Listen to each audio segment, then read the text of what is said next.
Hello friends. तो आज हम लोग बात करने वाले हैं रैम के बारे में, रैंडम एक्सेस मेमोरी के बारे में। तो आज इस वीडियो में हम लोग सीखेंगे रैम, उसके टाइप, जनरेशन के बारे में, और रैम हम लोग के लाइफ में क्यों ज़रूरी है, कंप्यूटर में क्यों ज़रूरी है, तो उसके बारे में इस वीडियो में हम लोग चर्चा करने वाले हैं। ठीक है, तो रैम का पहले हम लोग जान लेते हैं। रैम क्या है?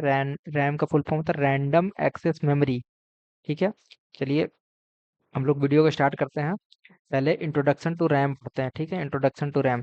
तो RAM stands for random access memory. ठीक है, ये रैम टेम्पररी मेमोरी होता है और वोलेटाइल मेमोरी होता है। वोलेटाइल मेमोरी का मतलब होता है उड़ जाना। मतलब जैसे रैम में डेटा स्टोर होता है, अगर लाइट कट जाता है तो वो वोलेटाइल हो जाता है, मतलब उड़ जाता है। ठीक है, store active data and instructions. जैसे हम लोग के कंप्यूटर में जो भी डेटा एप्लीकेशन लोड हुआ हुआ रहता है, या हम लोग जिस एप्लीकेशन या किसी सॉफ्टवेयर पे काम कर रहे होते हैं, तो वो सब सारा चीज स्टोर कहाँ रहता है? वो रैम में स्टोर रहता है। फिर हम लोग data is erase when power is of. जैसा मैंने बताया कि जैसे ही वो पावर ऑफ किया जाता है तो रैम से डेटा इरेज हो जाता है। इसीलिए रैम को हम लोग वोलेटाइल मेमोरी भी कहते हैं। चलिए हम लोग चलते हैं नेक्स्ट टॉपिक पे। Why RAM is called random access. मतलब रैंडम एक्सेस क्यों कहते हैं? तो इसका मतलब रैंडम एक्सेस का मतलब रैंडमली एक्सेस कर लेना। ठीक है, तो CPU can access any memory location directly. जैसे रैम में क्या होता है कि सीपीयू जो होता है कोई भी लोकेशन, मेमोरी लोकेशन से एक्सेस करता है। ठीक है, तो वो कैसे करता है? रैंडमली करता है। वो रैम की वजह से होता है। ठीक है, नो सीक्वेंशियल एक्सेस रिक्वायर्ड। जैसे है कि मतलब कोई भी सीक्वेंस देने की जरूरत नहीं है, हम लोग रैंडमली एक्सेस कर सकते हैं। ठीक है, मेक्स रैम फास्टर। अगर रैंडम एक्सेस कर सकते हैं तो हम लोग का काम बहुत आसान हो जाता है। तो रैम की वजह से ही हम लोग का काम आसान होता है। Improve system performance. जैसे है कि हम लोग सिस्टम में अगर रैम रहता है, हम लोग का जितना ज़्यादा रैम होता है तो हम लोग का उतना अच्छा ही सिस्टम परफॉर्मेंस देता है। जैसे उतना ही अच्छा हम लोग का वर्क फ्लो बना रहता है। ठीक है, अब हम लोग चलते हैं नेक्स्ट टॉपिक पे। Characteristics of RAM. Characteristics of RAM में क्या पढ़ेंगे कि रैम वोलेटाइल मेमोरी है। ठीक है, very read and right fast, बहुत फास्ट रीड एंड राइट इसमें होता है रैम में। ठीक है, फिर हम लोग इसको टेम्पररी स्टोरेज की तरह भी पढ़ते हैं। फिर स्टोर एक्टिव प्रोग्राम। जैसे हम लोग कोई भी एप्लीकेशन पे काम कर रहे हैं या कोई भी सॉफ्टवेयर पे काम कर रहे हैं, तो वो सब सारा चीज जो स्टोर रहता है वो रैम में ही रहता है। और इसमें मैंने बताया data lost when power is removed. जैसे हम लोग कंप्यूटर से अगर पावर बंद कर देते तो रैम का जितना भी मेमोरी है या स्टोरेज है वो सारा वोलेटाइल हो जाएगा, मतलब उड़ जाएगा। ठीक है, टाइप ऑफ रैम के बारे में हम लोग पढ़ेंगे। तो type of RAM mainly two तरह का होता है। एस रैम, जिसको स्टैटिक रैम भी बोलते हैं। ठीक है, और दूसरा होता है डायनेमिक रैम, डी रैम। ठीक है, तो स्टैटिक रैम क्या होता है? बहुत फास्ट होता है और कॉस्टली होता है। ठीक है, जिसका हम लोग यूज कैसे मेमोरी में करते हैं। और ये कॉस्टली इसलिए वजह हो जाता है क्योंकि ये बहुत ज़्यादा फास्ट होता है। और अगर आप मेमोरी हायरार्की पढ़े होंगे तो वो उसमें कैचे मेमोरी सबसे ऊपर में आता है, उसके ऊपर रजिस्टर भी आता है, बट हम लोग कैचे मेमोरी को ऊपर रखते हैं। ठीक है, फिर हम लोग डीडीआर, ये डी रैम के बारे में बात करेंगे। तो ये स्लोअर होता है बट चीपर होता है। जैसे आप मार्केट में अगर रैम लेने जाएंगे तो वो आपको डायनेमिक रैम ही देगा। ठीक है, आपको ये स्टैटिक रैम बहुत कम मिलने को मिलेगा। जैसे आप रैम, स्टैटिक रैम को ही जानते हैं।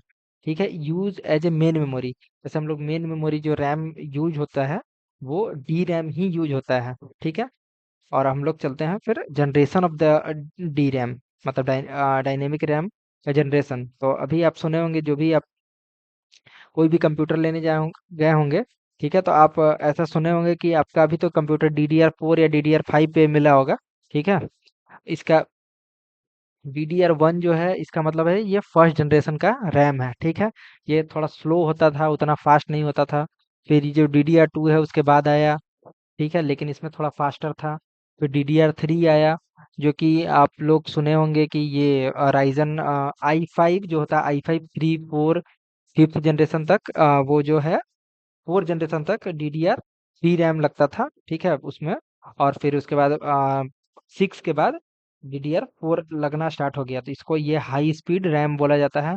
ये कॉमन होता है। और इसमें क्या था, DDR3 में तक था कि ये 8 GB तक ही हाईएस्टली जा सकता था। लेकिन ये DDR4 में है कि ये 16 GB, 8 GB, 32 GB ऐसे करके भी ये जा सकता था। और इसका हाईएस्ट स्पीड 48 मेगाहर्ज हुआ करता है। ठीक है, और फिर DDR5 में हम जाते हैं। तो DDR5 में हम लोग DDR5 में बहुत हाई स्पीड और लेटेस्ट टाइप ऑफ ये DRAM है।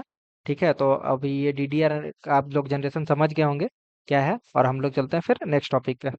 How RAM works in our computer. ठीक है, कि हम लोग जो रैम है हम लोग के कंप्यूटर में कैसे वर्क करता है। तो यहाँ पे program load into RAM when computer open, जैसे हम लोग कोई भी प्रोग्राम को ओपन करते हैं, ठीक है, तो वो कहाँ ओपन होता है, जाके रैम में ओपन होता है। ठीक है, फिर हम लोग क्या कहते हैं, CPUs fetch data directly from RAM.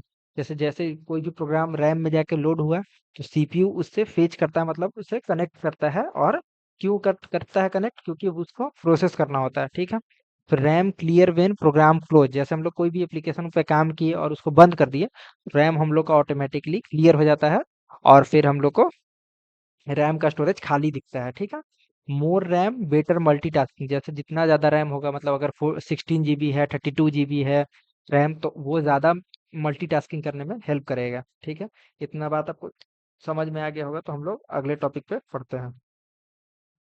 ठीक है, यहाँ पे हम लोग एक छोटा सा डिफरेंस देख लेते हैं रैम वर्सेस रोम का। रैम क्या है, रैम एक वोलेटाइल मेमोरी है, but ROM non volatile memory है। रैम क्या है, टेम्पोररी स्टोरेज है। ठीक है, बट रोम जो है permanent storage, as a permanent storage use होता है। रैम बहुत फास्टर होता है, बट रोम स्लोअर होता है। ठीक है, अब हम लोग चलते हैं नेक्स्ट टॉपिक पे। इम्पोर्टेंस ऑफ रैम, क्या क्या इंपॉर्टेंस है रैम, क्योंकि रैम अगर नहीं रहेगा तो हम लोग का काम बहुत स्लो होगा, तो ये वेरी फास्ट स्पीड प्रोवाइड करता है। ठीक है, स्पीड स्मूथ मल्टीटास्किंग, जैसे जितना ज़्यादा हम लोग का रैम होता है तो उतना अच्छा ही हम लोग मल्टीटास्किंग कर पाते हैं। फिर रन लार्जर एप्लीकेशन, जैसे हम लोग का रैम अगर ज़्यादा होता है तो ज़्यादा लार्जर लार्जर एप्लीकेशन हम लोग ओपन कर पाते हैं अपने कंप्यूटर में, और उसको रन कर पाते हैं बहुत स्मूथली। बूस्ट सीपीयू परफॉर्मेंस, अगर रैम हम लोग के लाइफ में नहीं होता कंप्यूटर में, तो वो सीपीयू जो कनेक्ट कर पाता है रैम से, फेच करता है डेटा को, ठीक है, तो वो करना थोड़ा मुश्किल हो जाता। और प्रिवेंट लैग एंड फ्रीजिंग, जैसे हम लोग अगर रैम नहीं होता, अगर कैम कम रैम किसी के कंप्यूटर में होता है, तो उसका जो कंप्यूटर है वो लैग करने लगता है, फ्रीज हो जाता है स्क्रीन, तो वो रैम की वजह से होता है। ठीक है, तो हम लोग के कंप्यूटर में रैम होना बहुत ज़्यादा ज़रूरी है। हम लोग चलते हैं नेक्स्ट टॉपिक पे। How much RAM we do need, जैसे हम लोग को कितना रैम ज़रूरत है। ठीक है, तो बेसिक यूज के लिए अगर आपको काम बहुत कम करना है, तो 4 से 8 GB रैम का आपका ज़रूरत है। ठीक है, फिर स्टडी अगर ऑफिस में काम करना है तो आपको 8 GB तो मैंडेटरी है, चाहिए ही चाहिए। अगर आपको प्रोग्रामिंग या कुछ भी आ, आप सॉफ्टवेयर पे काम करते हैं तो वो 16 GB तो चाहिए ही चाहिए। ठीक है, फिर गेमिंग और एडिटिंग करते हैं तो आपको 16 GB से प्लस 32 GB 64 GB ऐसे करके आपको रैम का ज़रूरत पड़ेगा।